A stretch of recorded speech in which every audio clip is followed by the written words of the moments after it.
Hi all, അസ്സലാമു അലൈക്കും. Welcome back to Silna's kitchen. ഇന്നത്തെ റെസിപ്പി മുട്ട കൊണ്ട് നല്ല ടേസ്റ്റി ആയിട്ടുള്ള ഒരു അടിപൊളി ഈവനിങ് സ്നാക്സിൻ്റെ റെസിപ്പിയാണ്. എണ്ണയിൽ പൊരിക്കേണ്ടാത്ത ഒരു നല്ല ടേസ്റ്റി ആയിട്ടുള്ള ഒരു അടിപൊളി പലഹാരമാണിത്. കുട്ടികൾക്കും വലിയവർക്കൊക്കെ ഒരുപോലെ ഇഷ്ടമാവും. അതുകൊണ്ട് തന്നെ വീഡിയോ സ്കിപ്പ് ചെയ്യാതെ മുഴുവനായിട്ടൊന്ന് കണ്ടു നോക്കണേ. ഈ വീഡിയോസ് കണ്ടുകൊണ്ടിരിക്കുമ്പോൾ തന്നെ സിൽനാസ് കിച്ചൺ ചാനൽ ആദ്യമായിട്ട് കാണുന്നവരും ഇതുവരെയും കണ്ട് സബ്സ്ക്രൈബ് ചെയ്യാത്തവരും പ്ലീസ് ഒന്ന് സബ്സ്ക്രൈബ് ചെയ്തേക്കണേ. ഒപ്പം തന്നെ ഈ വീഡിയോസ് നിങ്ങൾക്ക് ഇഷ്ടപ്പെടുകയാണെങ്കിൽ ഒരു ലൈക്ക് ചെയ്ത് ഷെയർ ചെയ്ത് സപ്പോർട്ട് ചെയ്യാനും മറക്കരുത്. അപ്പോൾ ഈ ഒരു പലഹാരം തയ്യാറാക്കാനായിട്ട് ആദ്യം തന്നെ മാവ് തയ്യാറാക്കിയെടുക്കണം. അപ്പോൾ അതിന് വേണ്ടിയിട്ട് ഞാനിവിടെ 1/2 കപ്പ് അളവിൽ 2 കപ്പ് വെള്ളം ഒരു പാത്രത്തിലേക്ക് ഒഴിച്ചു കൊടുത്തിട്ടുണ്ട്. ഇതിലേക്ക് ആവശ്യത്തിനുള്ള ഉപ്പും 1 സ്പൂൺ അളവിൽ പഞ്ചസാരയും 1/2 സ്പൂൺ അളവിൽ ഈസ്റ്റും 1 നുള്ള് സോഡാപ്പൊടിയും 2 ടേബിൾ സ്പൂൺ അളവിൽ ഓയിലും ഒഴിച്ചു കൊടുക്കുന്നുണ്ട്. ഞാനെടുത്തിട്ടുള്ള ആ ഒരു സ്പൂണിന് 1 സ്പൂൺ അളവിലാണ് ഓയിൽ ഒഴിച്ചു കൊടുത്തിട്ടുള്ളത്. ആ ഒരു അളവിനനുസരിച്ചാണ് സാധാ സ്പൂണിൻ്റെ അളവിൽ 2 ടേബിൾ സ്പൂൺ ഓയിൽ ഒഴിക്കണമെന്ന് പറഞ്ഞത്. ഇനി നല്ലപോലെ ഇളക്കി കൊടുത്തതിന് ശേഷം നമുക്ക് ഇതിലേക്ക് ഇട്ട് കൊടുക്കേണ്ടത് മൈദപ്പൊടിയാണ്.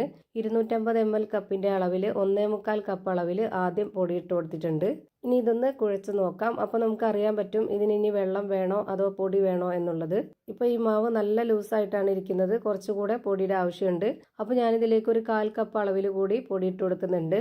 250 ml കപ്പിൻ്റെ അളവിന് അപ്പോൾ 2 കപ്പ് പൊടിയായിട്ടുണ്ട് ഇപ്പം. ഇനി നമുക്കിത് നന്നായിട്ട് കുഴച്ചിട്ടെടുക്കണം. ഇത് ഒട്ടിപ്പിടിക്കുന്ന പരുവാകുമ്പോൾ കുറച്ച് ഓയിലൊക്കെ ഒഴിച്ചു കൊടുത്തതിന് ശേഷം വീണ്ടും നല്ലപോലെ ഒന്ന് കുഴച്ചിട്ടെടുക്കാം. നമ്മൾ സാധാരണ പപ്സിനൊക്കെ കുഴച്ചിട്ടെടുക്കുന്ന പോലെ അത്രയും നല്ല സോഫ്റ്റ് ആയിട്ട് വേണം ഈ മാവ് കുഴച്ചെടുക്കാനായിട്ട്. അപ്പോൾ ഞാനിതിന് കൗണ്ടർ ടോപ്പിലേക്ക് ഇട്ട് കൊടുത്തിട്ട് നന്നായിട്ട് ഇതേപോലെ ഒന്ന് കുഴച്ചിട്ടെടുത്തിട്ടുണ്ട്.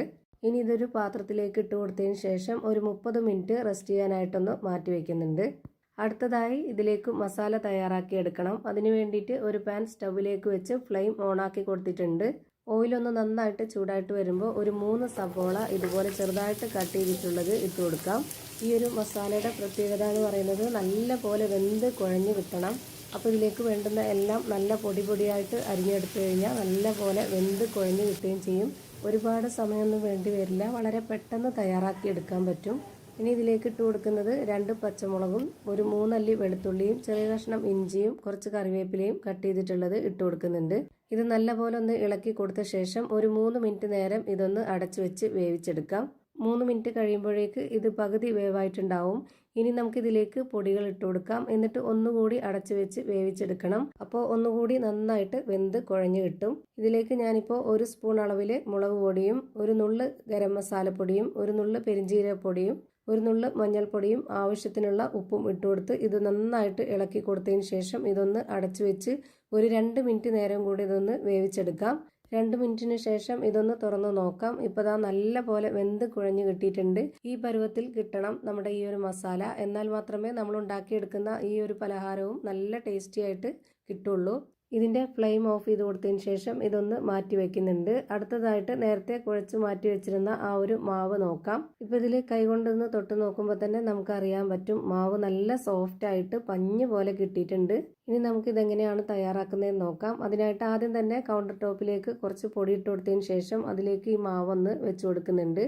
ഇനി ഇതിൻ്റെ 2 ഭാഗത്തും പൊടി മാറിയും തിരിഞ്ഞും ഇട്ട് കൊടുത്തതിന് ശേഷം ഇതുപോലെ നന്നായിട്ടൊന്ന് പരത്തിയെടുക്കാം. ഇതിന് പ്രത്യേകിച്ച് ആകൃതിയോ ഷേപ്പോ ഒന്നും തന്നെ വേണമെന്നില്ല. ഇതുപോലെ നന്നായിട്ടൊന്ന് പരത്തിയെടുത്താൽ മാത്രം മതി. നല്ല നൈസാക്കി പരത്തിയെടുക്കരുത്, കുറച്ച് കട്ടിയായിട്ടിരിക്കണം. ഇപ്പോൾ ഇതുപോലെയാണ് പരത്തിയെടുത്തിട്ടുള്ളത്. ഇത്രയും കട്ടിയിൽ മാവ് റെഡിയാക്കി എടുക്കണം. എന്നിട്ട് ഒരു ടിന്നിൻ്റെ അടപ്പോ അല്ലാന്നുണ്ടെങ്കിൽ ഇതുപോലെ ഒരു ഗ്ലാസ്സോ, നല്ല വക്കുള്ള ഗ്ലാസ് ആവണം, എന്നാലേ ഇതുപോലെ ചെയ്തിട്ടെടുക്കാൻ പറ്റുള്ളൂ. ഞാനിപ്പോൾ ഇതുപോലെ എല്ലാം കട്ട് ചെയ്തെടുക്കുന്നുണ്ട്. ഇപ്പോൾ ഞാൻ ഈ കട്ട് ചെയ്തെടുത്തതിൽ നിന്നും ഒരു പീസ് എടുത്ത് കാണിച്ചു തരാം. ഇതുപോലെ വേണം റെഡിയാക്കി എടുക്കാൻ. എന്നിട്ട് നമുക്കിതൊന്ന് കൈകൊണ്ട് ഇതുപോലെ മെല്ലെ ഒന്ന് ഈ മാവ് വലിച്ചു കൊടുത്തതിന് ശേഷം ഇതിലേക്ക് നേരത്തെ റെഡിയാക്കി വെച്ചിട്ടുള്ള ആ ഒരു മസാലയിൽ നിന്നും കുറച്ചെടുത്ത് ഇതുപോലെ വെച്ച് കൊടുത്തിട്ട് പുഴുങ്ങിയ മുട്ട 2 ആക്കിയതിന് ശേഷം അതിലൊരു പീസ് ഇതുപോലെ ഒന്ന് കമിഴ്ത്തി വെച്ച് കൊടുക്കാം. എന്നിട്ട് നമുക്ക് ഈ മാവിൻ്റെ എല്ലാ ഭാഗവും ഇതുപോലെ ഒന്ന് കൂട്ടിപ്പിടിച്ച് മടക്കി വെച്ച് കൊടുക്കണം. ഇതുപോലെ മാവിൻ്റെ മുകൾ ഭാഗം ഒന്ന് ഒട്ടിച്ചു കൊടുത്തതിന് ശേഷം നമുക്ക് കൈകൊണ്ട് തന്നെ ഒന്ന് ഉരുട്ടിയെടുത്തിട്ട് ഇതുപോലെ ഒരു ഷേപ്പിലാക്കി എടുക്കണം. ഇപ്പോൾ ഞാനിതാ ഇതുപോലെ ഒരെണ്ണം ബോൾസ് ആക്കി എടുത്തിട്ടുണ്ട്. ഇനി ഞാനൊരു പ്രാവശ്യം കൂടി കാണിച്ചു തരാം. കട്ട് ചെയ്ത് വെച്ചിട്ടുള്ള മാവിൽ നിന്നും ഒരു പീസ് എടുത്തിട്ട് ഇതുപോലെ കൈകൊണ്ടൊന്ന് വലിച്ചു വെച്ച് കൊടുക്കുക.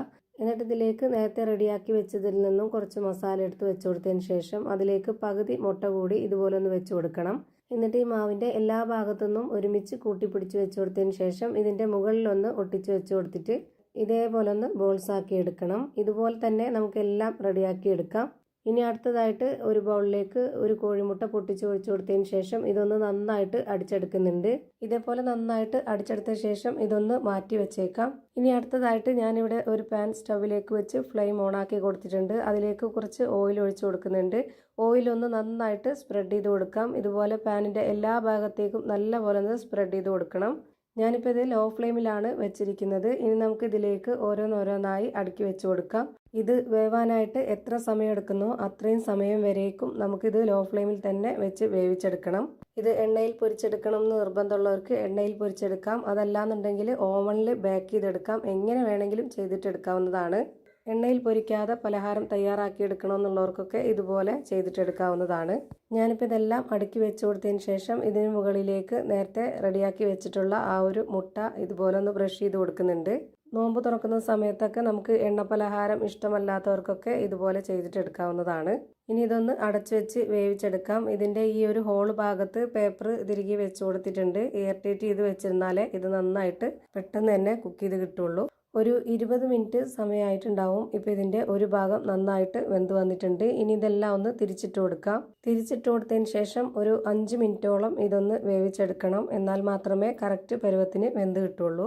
ഇപ്പോഴും ഞാനിത് ലോ ഫ്ലെയിമിൽ തന്നെയാണ് വെച്ചിരിക്കുന്നത്. ഇനി ഇത് വെന്ത് കിട്ടുന്നവരേക്കും ലോ ഫ്ലെയിമിൽ തന്നെ വെച്ചിരിക്കാവുള്ളൂ. ഇപ്പോൾ ഞാനിതാ എല്ലാം തിരിച്ചിട്ട് കൊടുത്തിട്ടുണ്ട്. ഇനി ഇതൊന്ന് അടച്ചു വെച്ചിട്ട് ഒരു 5 മിനിറ്റ് നേരവും കൂടെ വേവിച്ചെടുക്കാം. 5 മിനിറ്റ് സമയം കഴിഞ്ഞിട്ടുണ്ട്. ഇനി നമുക്കിതൊന്ന് തിരിച്ചിട്ട് കൊടുത്ത് നോക്കാം. ഇപ്പോൾ ദാ രണ്ട് ഭാഗവും നന്നായിട്ട് വെന്ത് കിട്ടിയിട്ടുണ്ട്. നമുക്കിനി ഇതെല്ലാം ഈ പാനിൽ നിന്ന് എടുത്തു മാറ്റാം. ഇതുപോലെ തന്നെ എല്ലാം വേവിച്ചെടുത്ത് ഞാനൊരു പാത്രത്തിലേക്ക് മാറ്റിയിട്ടുണ്ട്. ഇപ്പോൾ ദാ നല്ല ടേസ്റ്റി ആയിട്ടുള്ള നല്ല സോഫ്റ്റ് ആയിട്ടുള്ള പഞ്ഞ് പോലെ ഒരു അടിപൊളി പലഹാരം റെഡിയായി കിട്ടിയിട്ടുണ്ട്. ഇതിൻ്റെ ഈ ഒരു സ്കിൻ ഭാഗം കഴിക്കുമ്പോൾ നമുക്ക് പപ്സിൻ്റെ ആ ഒരു സ്കിന്നൊക്കെ കഴിക്കുന്നതിൻ്റെ അതേ ടേസ്റ്റാണ്. നല്ല പഞ്ഞ് പോലെ ഇരിക്കുന്ന ഒരു അടിപൊളി റെസിപ്പിയാണ്. എന്തായാലും ട്രൈ ചെയ്ത് നോക്കാൻ മറക്കണ്ട. തീർച്ചയായിട്ടും എല്ലാവർക്കും ഒരുപോലെ ഇഷ്ടമാവും. അപ്പോൾ ഇത്രയേ ഉള്ളൂ ഇന്നത്തെ വീഡിയോ ഇഷ്ടമായാൽ ലൈക്ക് ചെയ്യാനും കമൻറ്റ് ചെയ്യാനും ഷെയർ ചെയ്യാനും മറക്കരുത്. അതുപോലെ തന്നെ ഞാനിടുന്ന പുതിയ വീഡിയോസ് നോട്ടിഫിക്കേഷനായിട്ട് കിട്ടുന്നതിന് വേണ്ടി സബ്സ്ക്രൈബ് ചെയ്ത് ബെല്ലൈക്കൺ അമർത്തി അതിൽ ഓൾ എന്ന ഓപ്ഷൻ എനേബിൾ ചെയ്ത് കൊടുക്കാനും മറക്കരുത്. പുതിയൊരു വീഡിയോയുമായി വീണ്ടും വരും. Thank you for watching.